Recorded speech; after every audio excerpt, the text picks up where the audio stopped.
This is me as a 14-year-old boy failing a kick up into handstand and feeling like it's gonna be impossible to learn. And this is also me thinking my form could be better.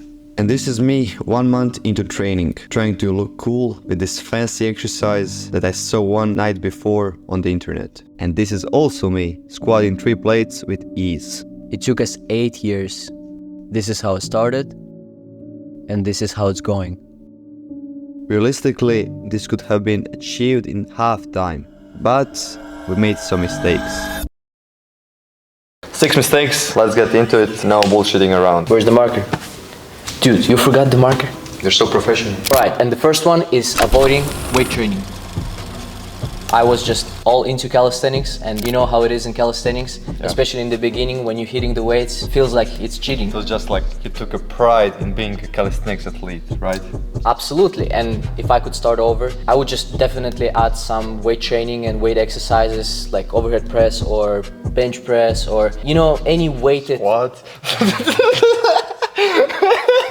There is a point in calisthenics where you just become good at bodyweight exercises, but then it just becomes harder to make it harder and just progressively overload. So hit the weights early, because there's no point of just waiting and sticking to only bodyweight exercises. Hybrid training, in my opinion, is actually the most efficient way to go.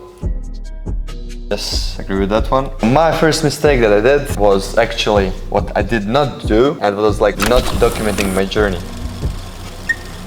So I was like afraid to take the pictures when I was just starting out. You know this feeling when you get to the gym and you're in the dressing room and you have to pull out the phone. There's a full dressing room and you don't want to like take the pictures because you feel embarrassed. So a lot of times you feel like you're too egoistic if you take pictures of yourself. It's just like what people are gonna say, what people are gonna think of you. A lot of judgment. Yeah, if you don't take the progress photos, you're not gonna be able to compare yourself to yourself. And everything, it's really important to watch out for your form, and you're gonna see actually what you're doing bad, if your spine is bending when you're doing the deadlift, and so many other things.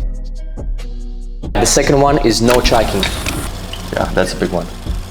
A lot of people these days, they just go to the gym, they just do different routines, a lot of variations, but they never track their results, they never track their performance. You have to look at your journey as it's your business. Once you analyze, then you know how to optimize. The best way to do it, just pick up the journal or just make a notes folder on your phone and just start writing down every set you do, all the weight you do. You need to know exactly where you're at and also where you were 2 weeks ago. There are apps now today, they're completely free. That's the best way actually to see if something is working or not. If you see that you're progressing, that means that your strength is increasing, you're building more muscle. So actually progressive overload is the best objective measurement of your progress in the gym.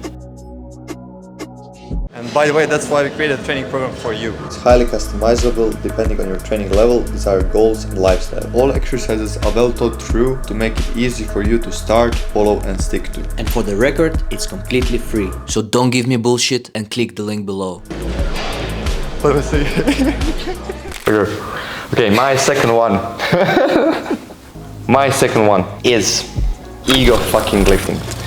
What I mean by that is Write it fucking down. it's basically lifting above your limits. This can actually lead to so many injuries, and there is not a real big point of doing that when you look at it long term. However, one more thing, even if you do Ego lifting. Even if you do ego lifting, at least make sure it's safe. You should have a spotter, you should have safety pins. Even in case like you fail your bench, you don't want to finish like one of the old school fails and be all over the social media. Everybody knows these days when you feel like completely drained out, you don't feel your strength, you don't feel anything. On these days, a lot of times you can have a tendency, oh, I need to push more. All of these motivational quotes that you see. You don't know me, son! Get it! Everybody's grinding their ass off, which basically it's the dumbest decision you can make. And then on these days to push yourself to the extremes, that's how actually I would say 90% of the injuries happen. So it pushes you into 6 months break, just a complete waste of time. What's your last one? Is having too many goals. So yeah, when I started calisthenics, I just wanted to achieve all the skills, you know, all the fancy skills on Instagram you see, it's everywhere. And yeah, I ended up with 0 skills, you know, learned. So that was one of the biggest mistakes I made. It's okay to have a lot of goals, but just make sure that you're prioritizing and selecting the ones you want to achieve the most, sticking to them and working on them specifically, because that's what's gonna drive the most progress out of you and also satisfy you long term. Yeah, I think what you're saying here is actually patience is the biggest one here. The best solution I would say for this problem is to have your seasons. So basically you're picking your season of, let's say, calisthenics, and then you transition into the other season, which can be weightlifting, it can be powerlifting. If it's powerlifting, you're probably gonna prioritize 3 lifts: bench, deadlift and squat. But the rest, you don't care. And the same with calisthenics. Yeah, if your goal is handstand push-up, then you should probably avoid all the distractions and just stick to, you know, what makes your handstand push-up stronger. I need to pee. And the last one of mine, top 3, is sleep. Like, who the fuck needs sleep when you can have like 300 milligrams of caffeine every day? Just kidding. Sleep is so fucking important. It's so underrated, and most of the people don't sleep enough. Like 8 hours should be some norm to aim for, at least 7 hours. Ignore all of these other recovery tools that you see, like ice bath, sauna, foam rolling.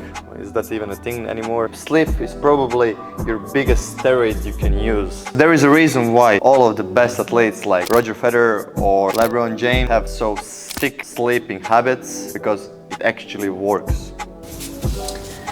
So yeah guys, if you want something useful, send this to a friend who... And don't be gay, subscribe, hit the like button, and what else? Fuck off until next time.